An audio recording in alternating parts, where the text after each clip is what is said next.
और यूक्रेन में पुतिन का तीसरा तूफान शुरू हो चुका है। हालात ये हो गए हैं कि रूस की सेना अब यूक्रेन में हर तरफ हवाई हमले कर रही है, जो कि बेहद खौफनाक है। यहां तक कि यूक्रेन की बारूद, बम और मिसाइलों से भरी मिलिट्री ट्रेनों को भी रूस ने तबाह करना शुरू कर दिया है। हारते और पिटते यूक्रेन को देखकर अब नेटो देश हंगरी भी कहने लगा है कि यूक्रेन की वजह से पूरा यूरोप बहुत बड़े दलदल में फंस गया।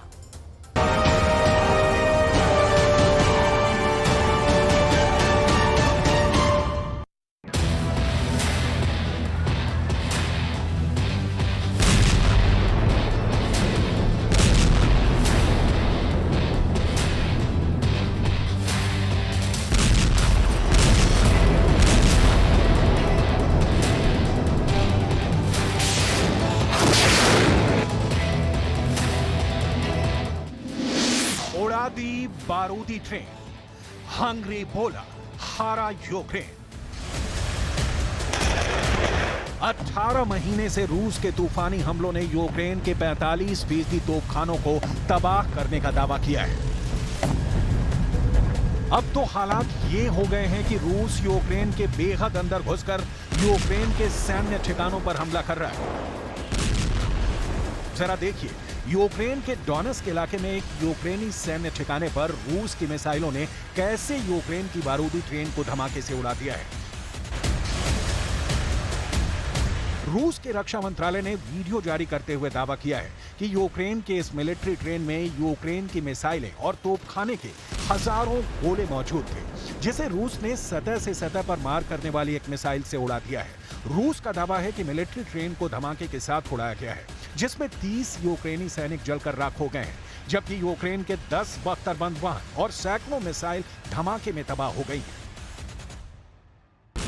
रूस का दावा है कि डोनेट्स्क में मिसाइल, बम और बारूद से भरी ट्रेन को उड़ाने से यूक्रेनी सेना को जबरदस्त झटका लगा है। इन्हीं तस्वीरों को देखकर अब नेटो देश हंगरी यूक्रेन पर बुरी तरह से भड़क गया है और उसने ये साफ साफ कह दिया है कि यूक्रेन की वजह से नेटो यूक्रेन में बुरी तरह से हार रहा है। हंगरी ने यहां तक दावा किया है कि यूक्रेन का काउंटर अटैक पूरी तरह से फेल हो चुका है। हंगरी के विदेश मंत्री पीटर सेजार्टो ने भी यूरोपियन यूनियन और नेटो से दो टूक कहा है कि यूक्रेन की वजह से यूरोपीय संघ बेहद कमजोर और लाचार बन गया है। चीख पड़ा हंगरी, ज़ेलेंस्की ने नेटो को मरवाया। अब आप ये भी जान लीजिए कि क्यों नेटो देश हंगरी नेटो पर भड़क रहा है, यूक्रेन को गद्दार और डरपोक बता रहा है। जरा देखिए, हंगरी के विदेश मंत्री पीटर सेजार्टो ने आखिर कहा क्या है। पुतिन के हमलों का जवाब नहीं दे पाया है यूक्रेन। यूक्रेन के सीरियल काउंटर अटैक पूरी तरह से फेल हो रहे हैं। यूरोपीय संघ कमजोर हुआ, पुतिन का यह दावा सही है। यूरोपीय संघ बहुत खराब स्थिति में पहुंच गया है।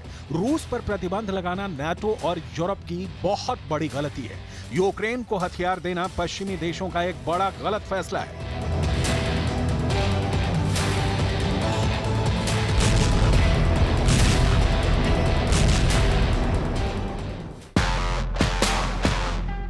भले ही रूस के खिलाफ पश्चिम के 50 देश और नेटो के 31 देश मदद करने का दावा कर रहे हो, लेकिन जो खबर अब डिफेंस एक्सपर्ट्स बता रहे हैं वो हैरान करने वाली है। 18 महीने की भीषण जंग के बाद अब कई नेटो देश यूक्रेन को किसी भी तरह की सैन्य मदद करने को तैयार नहीं है।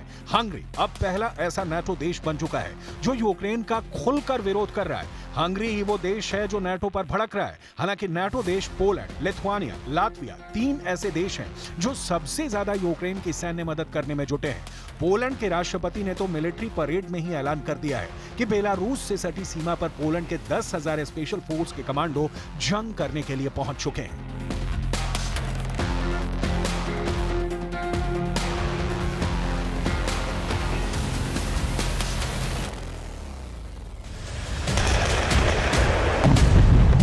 कह सकते हैं जिसका डर था वो डर अब सामने आ चुका है।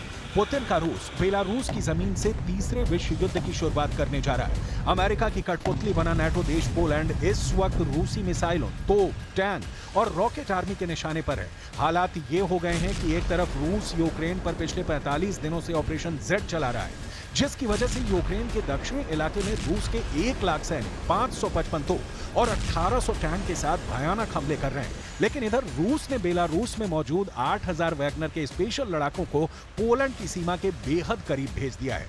अब खबर आ रही है कि पोलैंड ने नाटो और अमेरिका के इशारे पर रूस से बेहद खूनी जंग करने का मन बना लिया है। हालात ये हैं कि पोलैंड के 10,000 से ज्यादा स्पेशल फोर्स के कमांडो बेलारूस बॉर्डर पर भारी हथियारों के साथ हमले की पोजीशन ले चुके हैं। दावा किया गया है कि रूस के सैनिक, बेलारूस के सैनिक और वैगनर लड़ाके 95 किलोमीटर में फैले सुवाल्की गैप से हमला करने जा रहे हैं।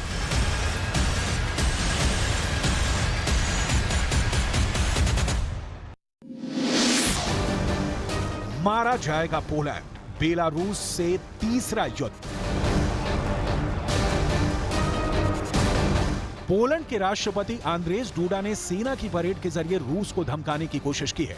दावा किया जा रहा है कि सेकेंड वर्ल्ड वॉर के बाद पहली बार पोलैंड ने इतने जबरदस्त तरीके से अपने हथियारों के साथ शक्ति प्रदर्शन किया है। हजारों टैंक, लड़ाकू विमान और तोप, बख्तरबंद वाहनों के साथ पोलैंड ने रूस को दिखा दिया है कि उसके 2.5 लाख सैनिक रूस और बेलारूस दोनों से एक साथ जंग करने को पूरी तरह से तैयार है। डिफेंस एक्सपर्ट साफ दावा कर रहे हैं कि नाटो पोलैंड के इशारे पर रूस को कुचलने के लिए तैयार है। लेकिन इधर रूस ने साफ कर दिया कि जंग के 15 दिन के अंदर रूसी सेना पोलैंड के 2.5 लाख सैनिकों को मार डालेगी। मारा जाएगा पोलैंड, बेलारूस से तीसरा युद्ध।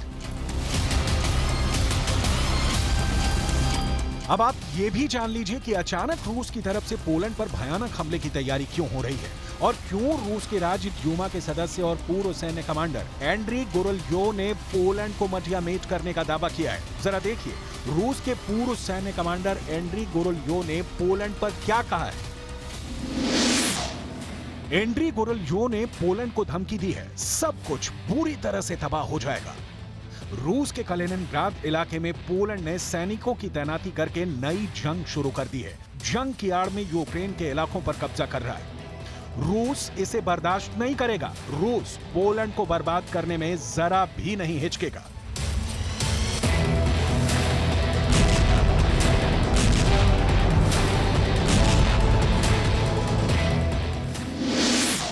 मारा जाएगा पोलैंड, बेलारूस से तीसरा युद्ध। Безопасности Российской Федерации возросли кратно. Серьезным дестабилизирующим фактором является вступление в НАТО Финляндии и в перспективе Швеции. После присоединения Хельсинки к Альянсу сухопутная граница России со странами блока यूक्रेन के बाद पोलैंड से जंग लगभग शुरू हो चुकी है। कुछ एक्सपर्ट्स का दावा है कि अगर पोलैंड रूस से जंग हारा तो अमेरिका का अंत तय है, क्योंकि रूस ने बेलारूस से सटी पोलैंड के 95 किलोमीटर इलाके से तीसरे विश्व युद्ध की शुरुआत का मन बना लिया है। जरा देखिए कैसे।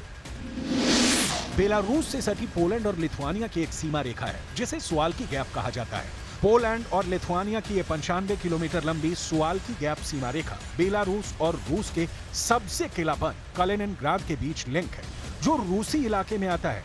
यहीं पर पोलैंड ने सैनिकों को तैनात कर दिया है। वॉर एक्सपर्ट्स का साफ कहना है कि रूस बेलारूस के साथ मिलकर अगर पोलैंड और लिथुआनिया के 95 किलोमीटर लंबे सुवाल्की गैप पर कब्जा कर लेता है तो इससे लिथुआनिया, लातविया और एस्टोनिया जैसे बाल्टिक देश बाकी यूरोपियन नाटो देशों से पूरी तरह से कट जाएंगे और रूस आसानी से 4 नाटो देश लिथुआनिया, लातविया और एस्टोनिया को तबाह और बर्बाद कर देगा।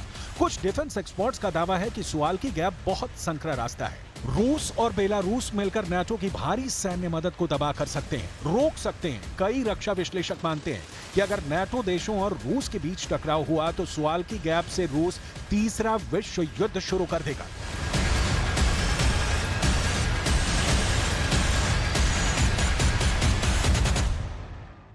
Nie ulega żadnej wątpliwości, że reżim białoruski współpracuje z Kremlem, że ta akcja jest wycelowana w Polskę, żeby doprowadzić do destabilizacji naszego kraju.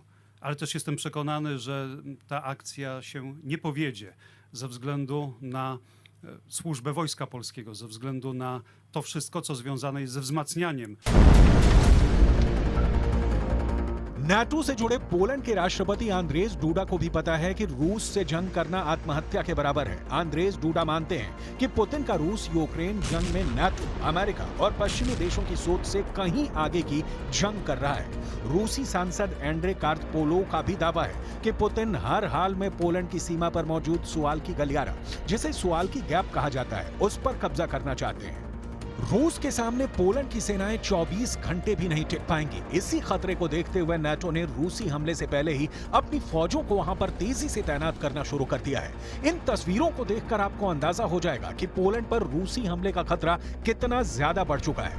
हैरानी की बात यह है कि बेलारूस से यूक्रेन और पोलैंड दोनों की सीमाएं लगती हैं, जिसकी वजह से रूस अब यूक्रेन और पोलैंड पर ट्रिपल अटैक की रणनीति अपना रहा है। बेलारूस की तरफ से यूक्रेन पर लगभग 2 लाख सैनिक हमला करने जा रहे हैं, जबकि बेलारूस की तरफ से पोलैंड पर 1.5 लाख रूसी वैगनर लड़ाके और बेलारूस के सैनिक हमला करने जा रहे हैं। इधर रूस ने यूक्रेन के सैन्य ठिकानों को चुन चुन कर साफ करना शुरू कर दिया है और हंगरी जैसे नाटो देशों ने यूक्रेन की हार का ऐलान कर दिया है। अब देखना होगा कि आने वाले दिनों में कितने नाटो देश यूक्रेन का साथ देते हैं।